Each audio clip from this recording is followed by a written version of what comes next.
నమస్కారం, reporter TV news కి స్వాగతం. హెడ్లైన్స్ చూద్దాం.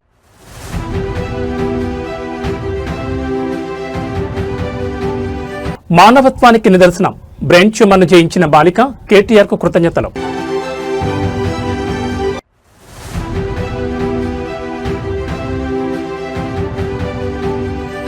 రైతు భరోసా ఎక్కడ, రుణమాఫీ మాటేమిటి, ప్రభుత్వాన్ని నిలదీసిన బీఆర్ఎస్ నేతలు.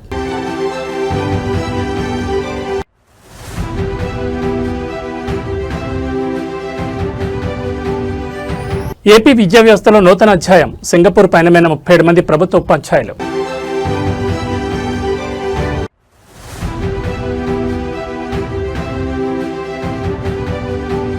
ప్రతిపక్షంపై ఎమ్మెల్యే నజీర్ అహ్మద్ నిప్పులు, మీది గొడ్డలి పార్టీ అంటూ విమర్శలు. ఇక డీటెయిల్స్ చూస్తే రాజకీయ నేతల్లో ఉండే మానవత్వానికి ఈ ఘటనే ఒక నిదర్శనం. 6 ఏళ్ల క్రితం ప్రాణాపాయ స్థితిలో ఉన్న ఒక చిన్నారికి అండగా నిలబడి పునర్జన్మను ప్రసాదించారు BRS working president KTR. Brain ట్యూమర్ను జయించి ఇప్పుడు 10వ తరగతిలో అత్యుత్తమ మార్కులు సాధించిన ఆ బాలిక స్వయంగా కేటీఆర్ను కలిసి కృతజ్ఞతలు తెలిపింది. 6 ఏళ్ల క్రితం జరిగిన ఒక చిన్న ట్వీట్ ఒక నిండు ప్రాణాన్ని కాపాడింది. శరణ్య అనే బాలిక బ్రెయిన్ ట్యూమర్తో బాధపడుతున్న సమయంలో ఆమె కుటుంబ సభ్యులు ఆర్థిక సాయం కోరుతూ ఎక్స్ వేదికగా కేటీఆర్ను అభ్యర్థించారు. దీనిపై తక్షణమే స్పందించిన కేటీఆర్ తన సొంత ఖర్చులతో ఆపరేషన్ చేయించి శరణ్యకు మెరుగైన వైద్యం అందేలా చూశారు. కేటీఆర్ అందించిన చేయూత్తో కోలుకున్న శరణ్య చదువులు రాణించి ఇటీవల విడుదలైన 10వ తరగతి ఫలితాల్లో అత్యుత్తమ మార్కులు సాధించింది. తన ప్రాణాన్ని కాపాడి ఈ స్థాయికి చేర్చిన కేటీఆర్ను శరణ్య కుటుంబ సభ్యులు ఇవాళ కలిశారు. తనకు సహాయం చేసిన వ్యక్తిని కలిసి శరణ్య కృతజ్ఞతలు తెలుపగా ఆమె సాధించిన విజయానికి కేటీఆర్ హర్షం వ్యక్తం చేశారు. ఆమెను అభినందించి భవిష్యత్తులో మరిన్ని ఉన్నత శిఖరాలను అధిరోహించాలని ఆశీర్వదించారు. ఆపదలో ఉన్నప్పుడు స్పందించి ఆదుకుంటే ఆ ఫలితం ఎంత అద్భుతంగా ఉంటుందో శరణ్య విజయమే చెప్తోంది. ఈ పరామర్శకు సంబంధించిన దృశ్యాలు ప్రస్తుతం సోషల్ మీడియాలో వైరల్ అవుతున్నాయి.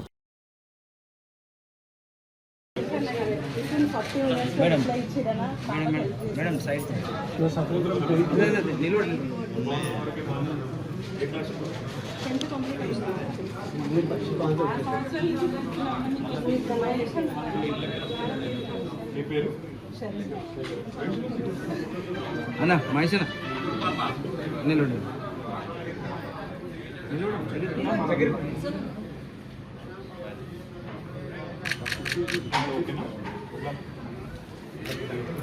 She just passed the test.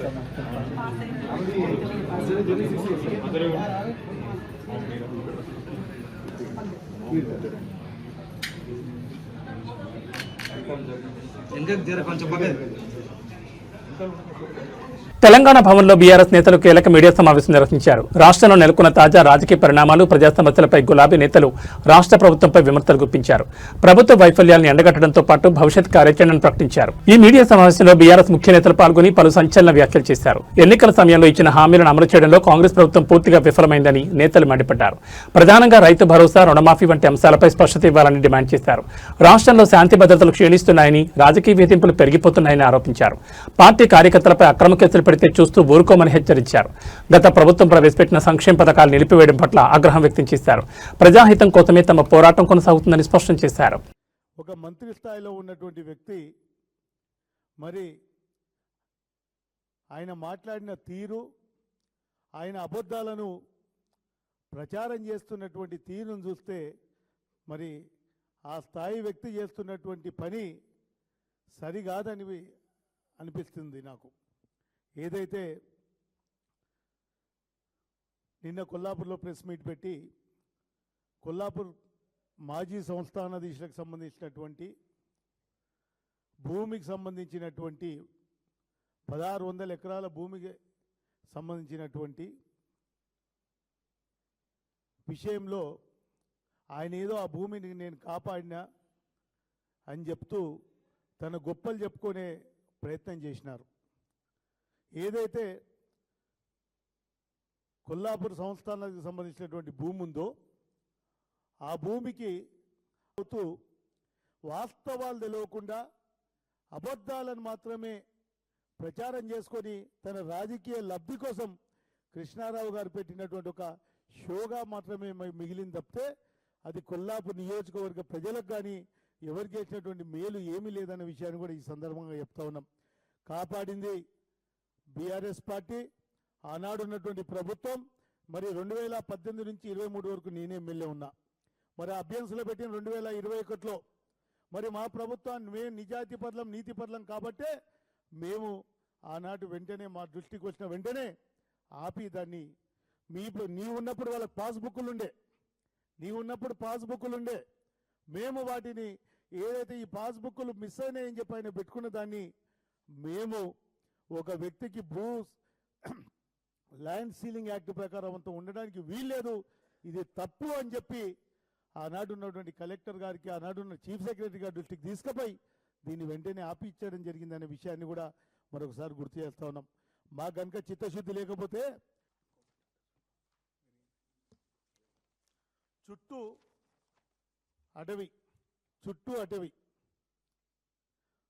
అడవి ఈ మధ్యలంతా కొట్టేసిండ్రు.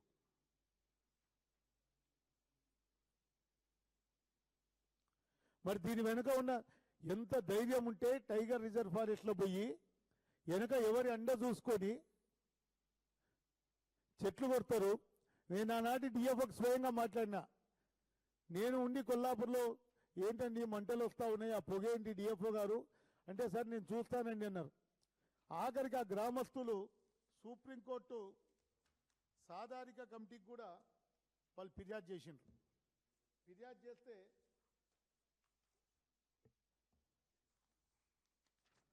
సుప్రీంకోర్టు సాధారిక కమిటీకి ఫిర్యాదు చేస్తే వాళ్ళు copy of representation 79/2025 submitted by organic farming and animal protection association నార్కల్ and submitted in request to take comments and forest department.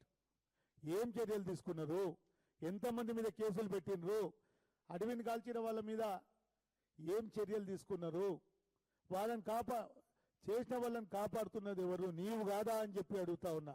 నీవు కుమ్మక్కై నువ్వు కాదా అని చెప్పి నేను 2-3 ఎకరాల భూమి ఆయన శిష్యుడు ఒక ప్రభుత్వ ఉద్యోగి ఆయన కబ్జాలో ఉన్నాడు, దాన్ని మొదలు విడిపించు. అదేవిధంగా మా ప్రాంతంలో భక్తులందరికి సంబంధించినటువంటి నాయనపల్లి మైసమ్మ గుడి ఉంది. గుడికి ఎదురుగా మీరు పోయి చూడండి ఒక్కసారి, అందరు నేను తీసుకుపోతా, గుడి ఎదురుగానే ప్లాట్లు వేసి అమ్మే పరిస్థితి ఉంది. దానికి సంబంధించి అది గుడికి సంబంధించిన భూమి అని చెప్పి ఆ స్థానిక తహసీల్దార్ గారికి అందరికీ మొరబెట్టుకుంటే ఆ రిజిస్ట్రేషన్ ఆపినరు. మరి దాని వెనుక ఉన్నది నీ అనుచరులు కాదా? ఇట్లా చెప్పుకుంటూ పోతే చాంతాడంత లిస్ట్ ఉంది. కృష్ణారావు గారు, మీ బాధితులు చాలామంది మా దగ్గరకు వస్తారు, కానీ మేము నీలాగా సంస్కారం లేకుండా మాట్లాడమని కూడా చెప్తా ఉన్నాం. మా తండ్రి 30 సంవత్సరాలు కోర్టులో కొట్లాడి 1990 నుంచి 2024 వరకు కోర్టులో కొట్లాడి ఆయన ఆర్బిట్రేషన్ గెలిచి ఆయన చేసిన పనికి 30 ఏళ్ళు కొట్లాడి ఆయనకు కోర్టు తీర్పునిస్తే ఆ కోర్టు తీర్పును అభస్యం చేసి మాట్లాడతావా? నీకు న్యాయ వ్యవస్థ మీద ఇదే నా గౌరవం ఉండేది? నీకు న్యాయ వ్యవస్థ మీద గౌరవం లేదు, ఏం చూసుకో నీకు అహంకారం అని చెప్పి అడుగుతా ఉన్నా. ఖచ్చితంగా ఇంకొకసారి అడ్డదిడ్డంగా మాట్లాడితే మర్యాద ఉండదని కూడా నేను ఈ సందర్భంగా హెచ్చరిస్తా ఉన్నా. ఖచ్చితంగా ముందు డైవర్షన్ పాలిటిక్స్ బంద్ చేసి నీ కోట్లేసి గెలిపించిన నియోజకవర్గానికి 2.5 సంవత్సరాలు దాటిపోయింది, ఏం చేసినావు? మేము ఇచ్చినటువంటి రామన్న గట్టును పూర్తి చేసినావా? ఆంధ్రప్రదేశ్ విద్యా వ్యవస్థలో విప్లవాత్మక మార్పులకు కూటమి ప్రభుత్వం శ్రీకారం చుట్టింది. కేవలం విద్యార్థులనే కాకుండా వారికి విద్యాబుద్ధులు నేర్పే ఉపాధ్యాయులకు కూడా అంతర్జాతీయ స్థాయి బోధనా పద్ధతులపై అవగాహన కల్పించేందుకు సిద్ధమైంది.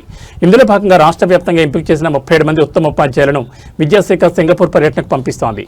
ప్రభుత్వ పాఠశాలలో విద్యా ప్రమాణాలను ప్రపంచ స్థాయికి తీసుకెళ్లాలన్న లక్ష్యంతో విద్యాశాఖ మంత్రి నారా లోకేష్ ఈ విదేశీ అధ్యయన యాత్రకు రూపకల్పన చేశారు.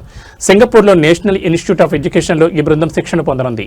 అక్కడ digital learning, smart class rooms, project ఆధారిత బోధన మరియు ఆధునిక మూల్యాంకన విధానాలను వీరు క్షుణ్ణంగా అధ్యయనం చేస్తారు. వారం రోజుల పాటు సాగే పర్యటనలో నేర్చుకున్న అత్యుత్తమ బోధనా పద్ధతులను మన రాష్ట్రంలోని ప్రభుత్వ పాఠశాలలో అమలు చేయడమే ఈ కార్యక్రమ ప్రధాన ఉద్దేశం. ఉపాధ్యాయులు అప్డేట్ అయితేనే తరగతి గదులు ట్రాన్స్ఫార్మ్ అవుతాయి అన్న నినాదంతో ప్రభుత్వం ఈ అడుగు వేసింది. సింగపూర్తో పాటు భవిష్యత్తులో ఫిన్లాండ్ వంటి దేశాలకు కూడా మరికొంతమంది ఉపాధ్యాయులను పంపే ఆలోచనలో ప్రభుత్వం ఉంది. ఈ నెల 4 నుంచి ప్రారంభం కానున్న ఈ శిక్షణ కార్యక్రమం కోసం ఎంపికైన ఉపాధ్యాయులు ఇప్పటికే విజయవాడకు చేరుకున్నారు. ఈ పర్యటన మన విద్యార్థుల భవిష్యత్తును మార్చడంలో కీలక పాత్ర పోషిస్తుందని విద్యాశాఖ అధికారులు ఆశాభావం వ్యక్తం చేస్తున్నారు.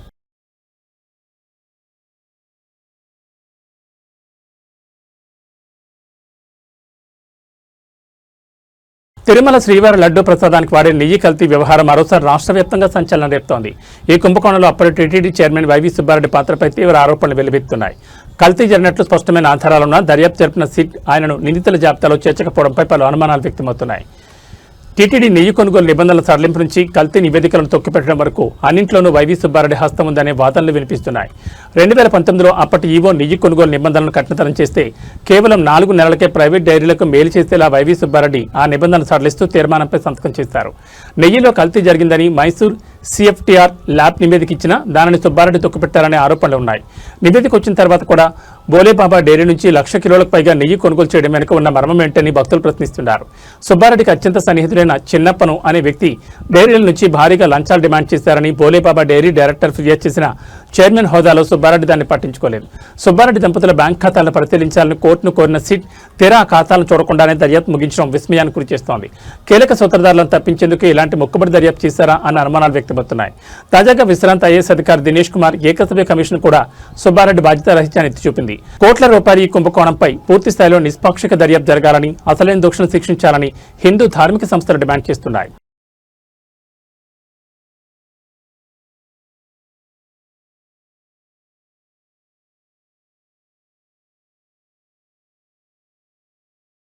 రాష్ట్రంలో రాజకీయ సెగలు రాజుకుంటున్నాయి. ప్రతిపక్ష పార్టీల తీరుపై గుంటూరు ఈస్ట్ ఎమ్మెల్యే మహమ్మద్ నజీర్ అహ్మద్ తీవ్రస్థాయిలో విరుచుకుపడ్డారు. అమరావతిలోని ఎన్టీఆర్ భవన్ వేదికగా జరిగిన మీడియా సమావేశంలో ఆయన మాట్లాడుతూ ప్రత్యర్థి పార్టీల హింసాత్మక రాజకీయాలను ఆధారాలతో సహా ఎండగట్టారు. ప్రతిపక్షం చేస్తున్న ఆరోపణను తిప్పికొడుతూ ఎమ్మెల్యే నజీర్ అహ్మద్ ఘాటు వ్యాఖ్యలు చేశారు. మీరు గొడ్డల పార్టీకి నిదర్శనం, దానికి ఇవే రుజువులు అంటూ పలు అంశాలను ఆయన మీడియా ముందుంచారు.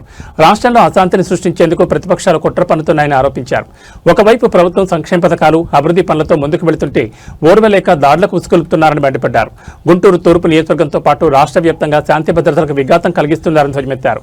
హింసను ప్రేరేపించే వారిని ప్రజలు గమనిస్తున్నారని, రాబోయే రోజుల్లో వారికి తగిన గుణపాఠం తప్పదని హెచ్చరించారు. అమరావతి వేదికగా సాగుతున్న ఈ రాజకీయ విమర్శలు ఇప్పుడు ఏపీ రాజకీయాలు చర్చనీయాంశంగా మారాయి. ఎన్టీఆర్ భవన్ నుంచి ఎమ్మెల్యే చేసిన ఈ వ్యాఖ్యలు సోషల్ మీడియాలో వైరల్ అవుతున్నాయి. విపక్షాల విమర్శలకు ప్రతి విమర్శలతో అధికార పార్టీ నేతలు గట్టి కౌంటర్ ఇస్తుండటంతో రాజకీయ వాతావరణం మరింత వేడెక్కింది. అందరికీ నమస్కారం. ఆంధ్ర రాష్ట్ర ప్రజలను నమ్మించి ఒక్క అవకాశం పేరుతో ఆనాడు అధికారంలోకి వచ్చినటువంటి జగన్ రెడ్డి వైసీపీ పార్టీ ఈరోజు కేవలం 11 సీట్లకు పరిమితం చేయడానికి ఆంధ్ర రాష్ట్ర ప్రజలు ఆ నేత ఎవరైతే జగన్ రెడ్డి గారి గొడ్డలి సంస్కృతే కారణం అంటూ ఈరోజు చెప్పడంలో ఎటువంటి సందేహం లేదు.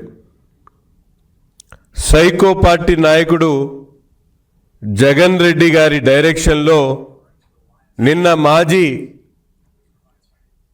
మంత్రిగా ఉన్నటువంటి విడుదల రజనీ గారు పెట్టినటువంటి ప్రతి ఒక్క అంశంలో కూడా పెట్టిన నాటి నుండి అనేక అంశాల్లో మనం ఒక్కసారి ఆలోచించాల్సినటువంటి అవసరం ఉంది. ప్రజలకు ఇచ్చినటువంటి మాటల మూటలతో పాటు తను అధికారంలోకి వచ్చిన తర్వాత తను చెప్పినటువంటి ప్రతి ఒక్క మాటని కూడా ప్రజలకు ఇబ్బంది పడేటువంటి పరిస్థితులు తీసుకొని వచ్చినటువంటి నైజాం జగన్మోహన్ రెడ్డిది. తన రాజకీయాన్ని అడ్డు తొలగించుకోవడానికి తన సొంత బాబాయ్ ఉన్నటువంటి వివేకానంద రెడ్డి గారిని నరికి చంపినటువంటి పార్టీ నాయకుడు జగన్మోహన్ రెడ్డి అని సాక్షాత్తు తన చెల్లెలు షర్మిల గారు చెప్పినటువంటి మాట ఈరోజు ఒక్కసారి గుర్తు తెచ్చుకోవాలి. అక్రమ ఆస్తుల కోసం కడపలో పెద్ద దస్తగిరిని నరికి చంపినందుకు గొడ్డలి పార్టీ అనక ఏమనాలో ఒక్కసారి ప్రశ్నించినందుకు, పుంగనూరులో ఒక ప్రతాప్ను శవంగా మార్చినందుకు గొడ్డలి పార్టీ అని మేము చెప్తా ఉన్నాం. ఇటువంటి కిల్లింగ్ మైండ్ సెట్తో నిరంతరం కూడా అధికారంలో ఉన్నటువంటి 5 సంవత్సరాలు కాకుండా ఈరోజు కూడా ఫేక్ మీడియా ప్రచారంతో తన చేసినటువంటి తప్పుల్ని కప్పిపుచ్చుకునేటువంటి ప్రయత్నం చేస్తూ రప్పా అంటూ ఒక పార్టీకి సంబంధించినటువంటి నాయకుడిగా, మాజీ ముఖ్యమంత్రిగా తన హోదాను మర్చిపోయి ప్రజలను ఏ విధంగా ప్రజల ముందు మాట్లాడుతూ ఉన్నారో అటువంటి సంస్కృతి కోసమే మీ పార్టీని గొడ్డలి పార్టీ అని చెప్పి మేము చెప్తా ఉన్నాం. పల్నాడులో జాలయ్ యాదవ్ను చంపినందుకు గొడ్డలి పార్టీ అంటా ఉన్నాం. కావులిలో కరుణాకర్ పేదవాడిని నరకేటువంటి ప్రయత్నం చేసినటువంటి పార్టీని గొడ్డలి పార్టీ కాకుండా ఏం చెప్పాలో ఒక్కసారి ఈ సందర్భంగా కోరుతా ఉన్నాం. అంతేకాకుండా 3,000 పెన్షన్ ఇస్తామని చెప్పి ఎన్నికల్లో వాగ్దానాలు చేసి 5 సంవత్సరాల పాటు 250 పెంచుకుంటూ పేదల పొట్టకొట్టినందుకు గొడ్డలి పార్టీ అని కూడా ఈ సందర్భంగా తెలియజేస్తా ఉన్నాం.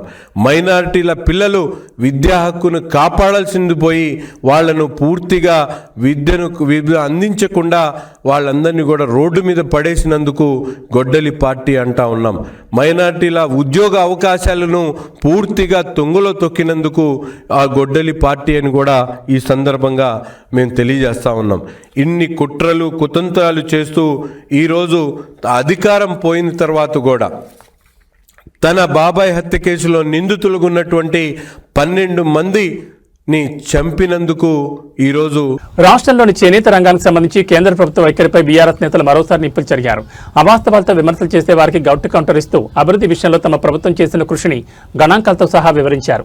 ముఖ్యంగా కాకతీయ మెగా టెక్స్టైల్ పార్క్ విషయంలో జరుగుతున్న ప్రచారాన్ని తిప్పికొట్టారు. సోషల్ మీడియా వేదికగా సాగుతున్న విమర్శలపై బీఆర్ఎస్ నేతలు తీవ్రంగా స్పందించారు. చేనేత వస్త్రాలపై కేంద్రం 5% జీఎస్టీ విధించడం నేతన్నల నడ్డివిరచమేనని, దీనిపై తాము మొదటి నుండి గళమెత్తూనే ఉన్నామని గుర్తు చేశారు.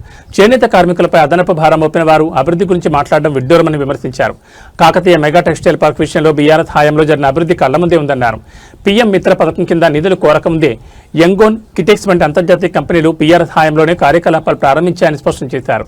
స్వయంగా కిటెక్స్ సీఈఓ జాకబ్ సాబ్ బీఆర్ఎస్ ప్రభుత్వం అందించిన ప్రోత్సాహం గురించి గతంలో చేసిన వ్యాఖ్యలను నేతలు ఉదాహరించారు. కేంద్ర పథకం ప్రవేశపెట్టినప్పుడు రాష్ట్రానికి రావాల్సిన వాటాను తాము హక్కుగా అడిగామని పేర్కొన్నారు. తమ నాయకుడిపై అసత్య ఆరోపణ చేస్తూ చెత్తవాగుడు వాగితే ఊరుకునే ప్రసక్తే లేదని, ఎదుటివారు ఏ భాషలో మాట్లాడితే అదే భాషలో జవాబిస్తామని తీవ్రంగా హెచ్చరించారు. Here they harassed me in 1 month, toll rates in my factory. So I got invitation from various part of India. Most of the chief ministers, chief secretaries, industries ministers called me. But I got a call one day from the minister here, your minister. He said, I want to invite you to Telangana. I said, okay, fine.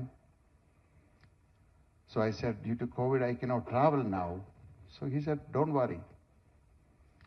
I will send you a private jet.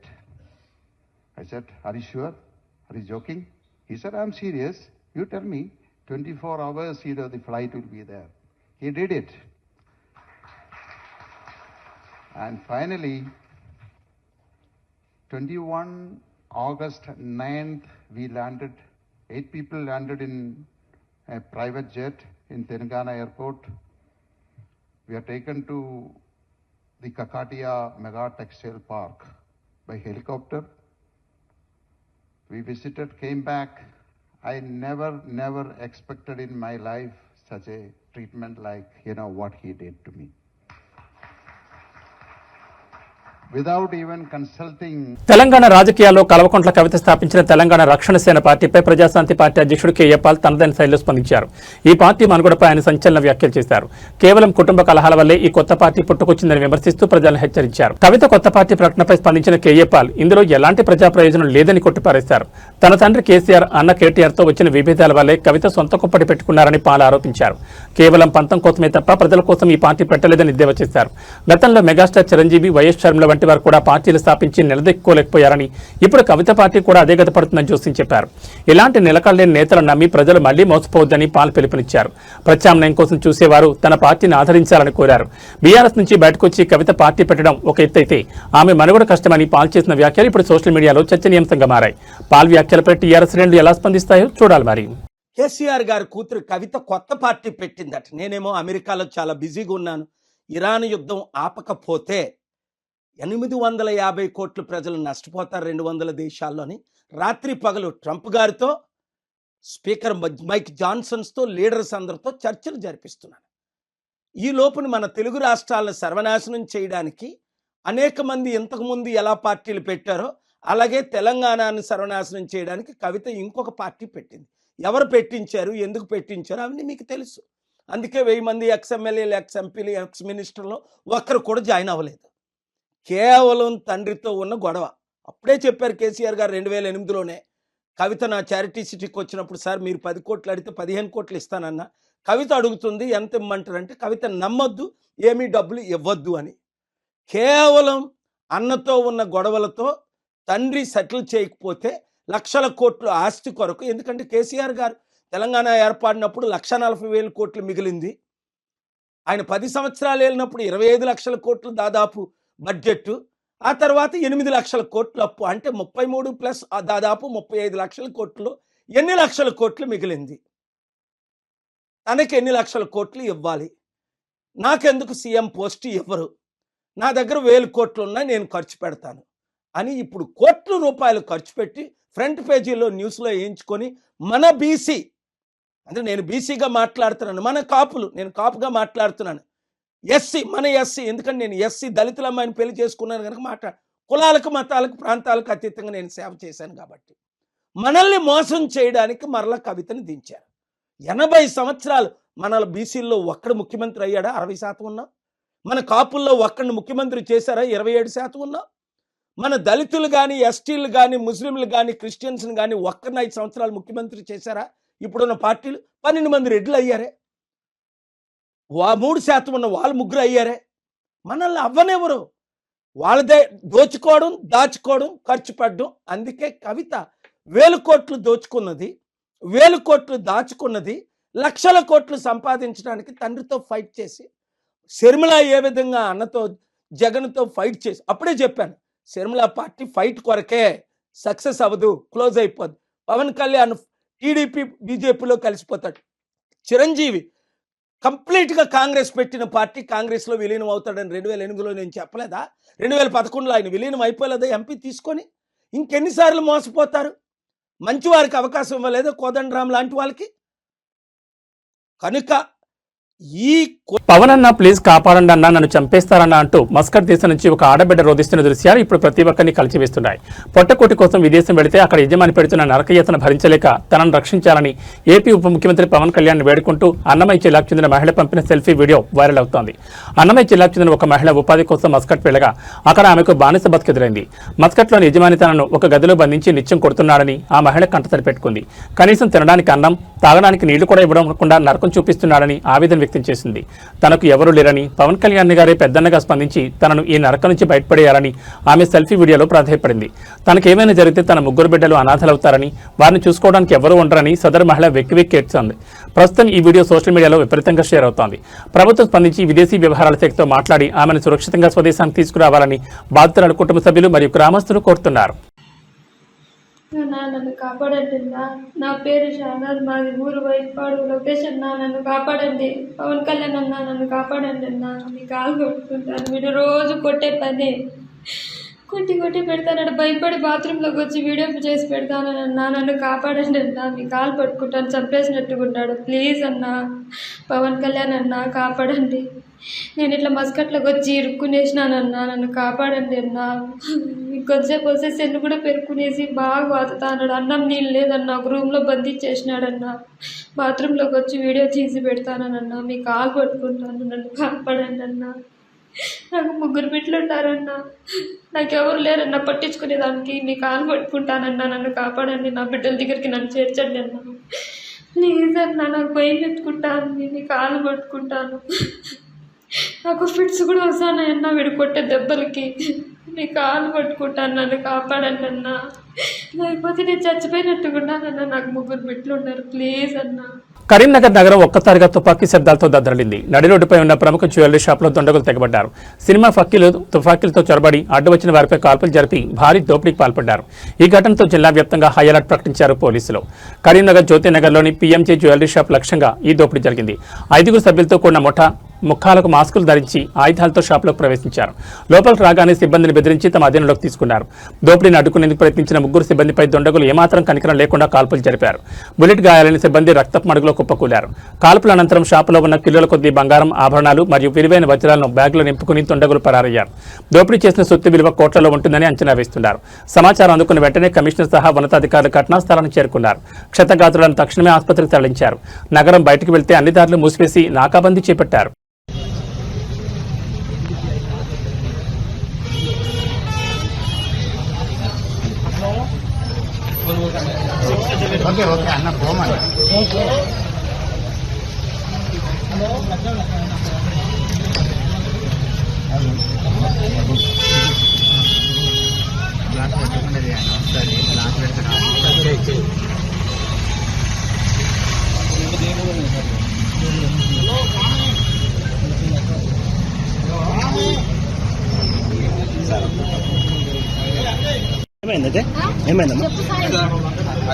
First ఒక ఆయన వచ్చిండు చెప్పండి చాయ్ చూపెట్టమన్నాడు. చాయ్ చూపెట్టమన్నాక తర్వాత 4 వచ్చారు. చాయ్ కావాలన్నారు. చాయ్ కావాలన్నాక లోపలికి పోయారు. లోపలికి పోయినాక చూసేమో అంటే ఇంకొక 2 వచ్చి దాన్ని బట్టి సెక్యూరిటీ మీద అటాక్ చేశారు సార్. అందరూ ఫోటో పెట్టారు. నేను బాత్రూమ్ ఉంటుందని బాత్రూమ్ వెళ్ళి కొంచెం వచ్చిండ్రు భయపడి బాత్రూమ్ ఉన్నా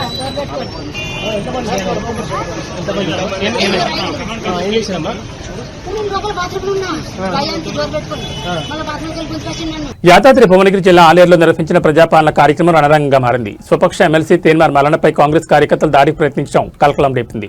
సొంత పార్టీ గుర్తుపై గెలిచి ప్రభుత్వ హామీలను విమర్శిస్తావా అంటూ కార్యకర్తలు స్టేజ్ మీదకు దూసుకెళ్లడంతో పరిస్థితి అదుపు తప్పింది.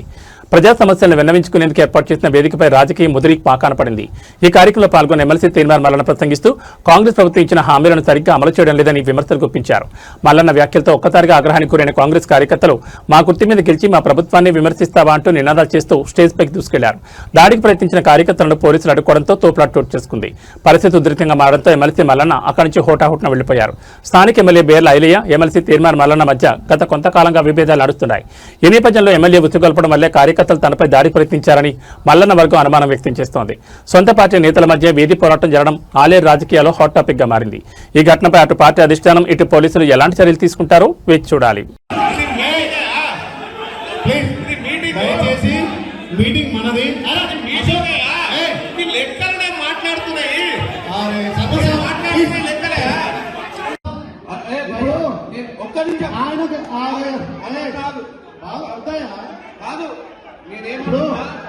ఈ ప్రోగ్రాం మనది, ప్రభుత్వాన్ని. మీరు దయచేసి ఆయన మాట్లాడనివ్వండి. ఆయన మన సలహాలు సూచనలు ఇస్తాడు. అశోక్ ఇదే తీసుకోండి, ఆయన తీసుకోండి ప్లీజ్. మాట్లాడినయ్యా, మాట్లాడదాం, మనం సమాధానం చెప్తాము. ప్లీజ్ దయచేసి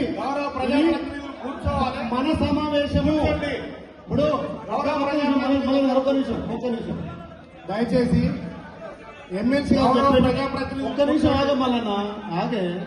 మన మల్లన్న గారికి ఆయన రానే చెప్తుండు, వచ్చి మర్చిపోతుంది. అంటే 20% రాలేదు, 80% అని ఆయన మాట్లాడుతున్నాడు.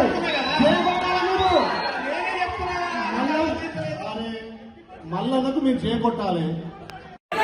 బాబు బాబు నేను సూచనలు ఇవ్వనా, ఏం మాట్లాడాలనేది నేను మాట్లాడుతున్నా.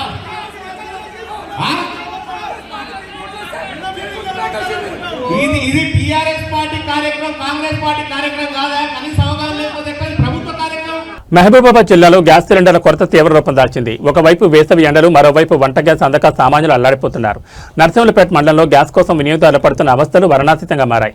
రోజుల తరబడి నిరీక్షిస్తున్న సిలిండర్లు అందకపోవడంతో ఆగ్రహించిన జనం జాతీయ రహదారిపై ధర్నాకు దిగారు. గ్యాస్ సిలిండర్ల పంపిణీలో జరుగుతున్న జాప్యం వినియోగదారుల సహనాన్ని పరీక్షిస్తోంది. సిలిండర్ కోసం నర్సింహులపేట మండల కేంద్రంలోని గ్యాస్ ఏజెన్సీ వద్ద వినియోగదారులు అర్ధరాత్రి నుంచే క్యూ కడుతున్నారు.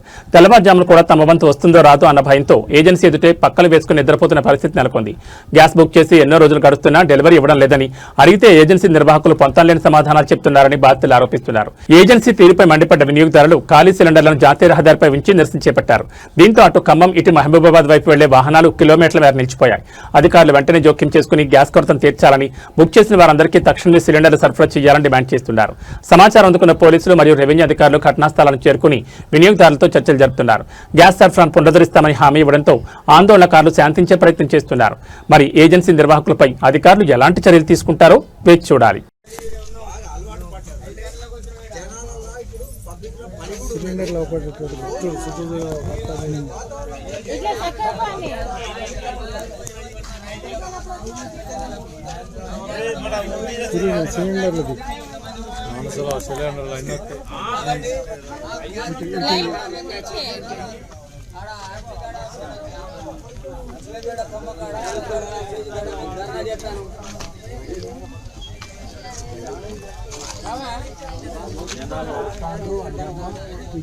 పోతే 5 వస్తారు.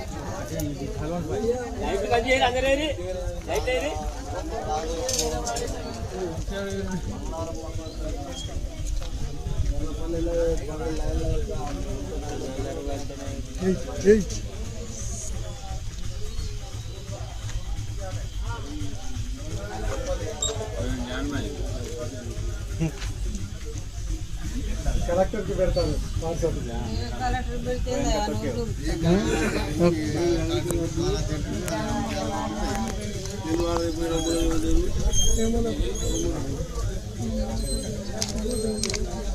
అవతల ఇది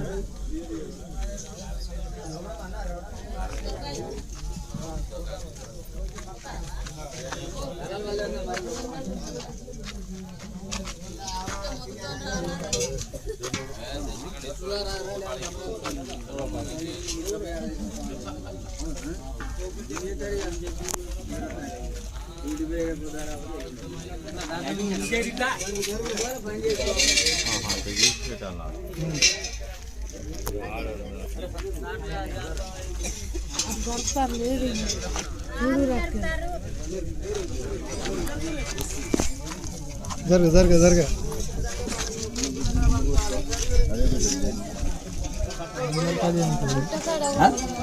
అందరికి అది ఎట్లుంటది?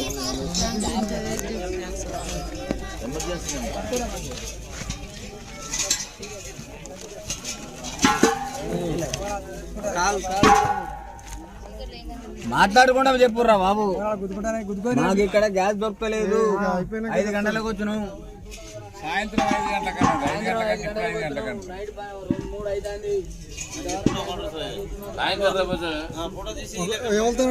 మాట్లాడి బంగారం సామాన్యుడికి కేవలం ఆభరణం మాత్రమే కాదు, ఆపదలో ఆదుకునే అతిపెద్ద ఆస్తి. అయితే మారుతున్న భౌగోళిక రాజకీయ పరిస్థితులు, రికార్డు స్థాయికి చేరుతున్న ధరల నేపథ్యంలో భారతీయుల కొనుగోలు దృక్పథం మారుతోంది. ఇప్పుడు ప్రజల ఆభరణాల కంటే పెట్టుబడి రూపంలో బంగారం వైపు ఎక్కువగా మొగ్గు చూపుతున్నారు. తాజాగా KRH రేటింగ్స్ విడుదల చేసిన నివేదిక ఆసక్తికర విషయాలు వెల్లడించింది. ఇప్పుడు ప్రపంచవ్యాప్తంగా నెలకొన్న అనిశ్చితి మధ్య పసిడి పెట్టుబడులు సరికొత్త రికార్డులను సృష్టిస్తున్నాయి. గతంలో మన దేశంలో బంగారం కొనుగోలులో పెట్టుబడుల వాటా 30% ఉండగా 2025 నాటికి అది ఏకంగా 40% పెరిగింది. మిగిలిన 60 నుండి 70% మాత్రమే ఆభరణాల రంగానికి వెళ్తోంది. ప్రజలు ఇప్పుడు కేవలం ఫిజికల్ గోల్డ్ మాత్రమే కాకుండా డిజిటల్ పద్ధతిలో పెట్టుబడులు పెడుతున్నారు. ముఖ్యంగా పసిడి ETFల ద్వారా ఏకంగా 37.5 టన్నుల బంగారానికి సరిపడా పెట్టుబడులు వచ్చాయి. ఇది గత 10 ఏళ్ల మొత్తం పెట్టుబడి కంటే కూడా ఎక్కువ కావడం విశేషం. ధరలు ఆకాశాన్ని తాకడంతో వినియోగదారులు తమ కొనుగోలు పద్ధతిని మార్చుకున్నారు. బరువైన ఆభరణాల కంటే తేలికపాటి తక్కువ క్యారెట్ల నగలకు ప్రాధాన్యత ఇస్తున్నారు. దీంతో పరిమాణం పరంగా అమ్మకాలు 15% తగ్గినప్పటికీ విలువ పరంగా మాత్రం ఆభరణాల గిరాకీ 10% పెరిగి 4.8 లక్షల కోట్లకు చేరింది. 2026లో కూడా బంగారం ధరలు అధిక శ్రేణిలోనే కొనసాగే అవకాశం ఉందని KRH డైరెక్టర్ అఖిల్ గోయల్ విశ్లేషించారు. 2026-27 ఆర్థిక సంవత్సరంలోనూ పెట్టుబడుల గిరాకీ 35 నుండి 40% వరకు కొనసాగవచ్చని ఈ నివేదిక అంచనా వేస్తోంది. పసిడి ధరలు ఎంత పెరిగినా భారతీయులకు దానిపై ఉన్న నమ్మకం మాత్రం ఇంచు కూడా తగ్గలేదని ఈ నివేదిక స్పష్టం చేస్తోంది.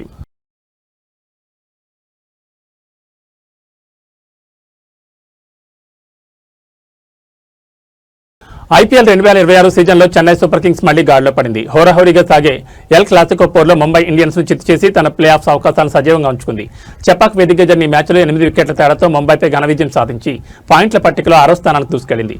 ఈ విజయం తర్వాత కెప్టెన్ రుతురాజ్ గైక్వాడ్ చేసిన వ్యాఖ్యలు ఇప్పుడు సోషల్ మీడియాలో వైరల్ అవుతున్నాయి. 9 మ్యాచ్ల్లో 4వ విజయం నమోదు చేసిన సీఎస్కే ఈ సీజన్లో ముంబైపై వరుసగా రెండోసారి పైచేయి సాధించింది.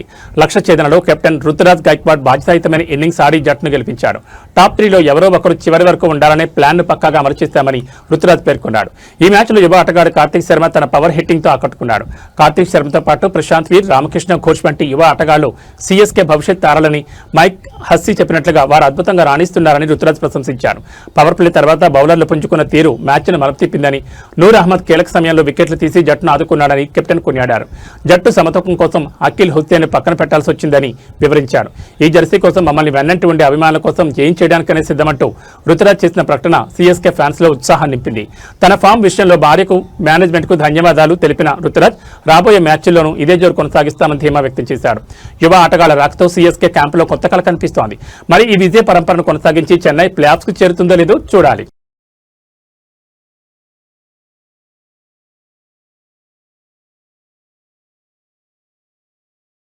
ప్రపంచ చలనచిత్ర రంగంలో అత్యంత ప్రతిష్టాత్మకమైన ఆస్కార్ అవార్డుల నిబంధనలో కీలక మార్పులు చోటు చేసుకున్నాయి. 2027 అకాడమీ పురస్కారాల కోసం సరికొత్త గైడ్లైన్స్ ను అకాడమీ ప్రకటించింది. ముఖ్యంగా మారుతున్న కాలానికి అనుగుణంగా కృత్రిమ మేధ వినియోగంపై స్పష్టమైన మార్గదర్శకాలను విడుదల చేసింది. మరోవైపు ఒక ఆస్కార్ విజేతకు విమానాశ్రయంలో వింత అనుభవం ఎదురైంది. సినిమా రంగంలో ఏఐ ప్రవేశాన్ని గుర్తిస్తూనే మానవ మేధస్సుకి అకాడమీ అగ్రతాంగుమలో ఇచ్చింది. స్క్రిప్ట్లు, నటనలు, ఏఐ వినియోగాన్ని అకాడమీ నియంత్రించింది. ఏఐ సాయంతో రాసిన కథలను రైటింగ్ విభాగంలో అనుమతించబోమని, అలాగే నటీనటుల ప్రదర్శనలో ఏఐ మార్పులు చేస్తే వాటిని పరిగణలోకి తీసుకోబోమని స్పష్టం చేసింది. సృజనాత్మకతను మనిషే కేంద్రంగా ఉండాలని అకాడమీ అధ్యక్షుడు లినెట్ హోవెల్ టేలర్ వెల్లడించారు.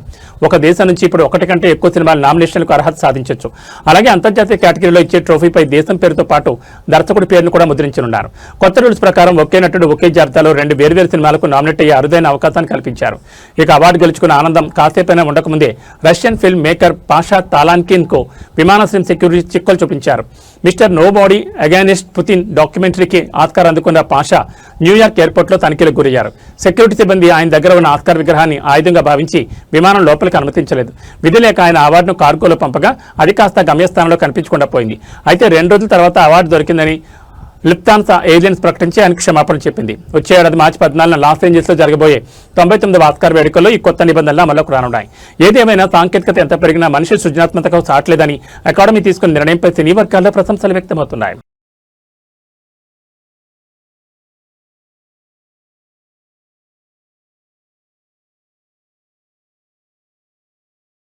ఏవీ బులెటిన్ విశేషాలు. నమస్కారం.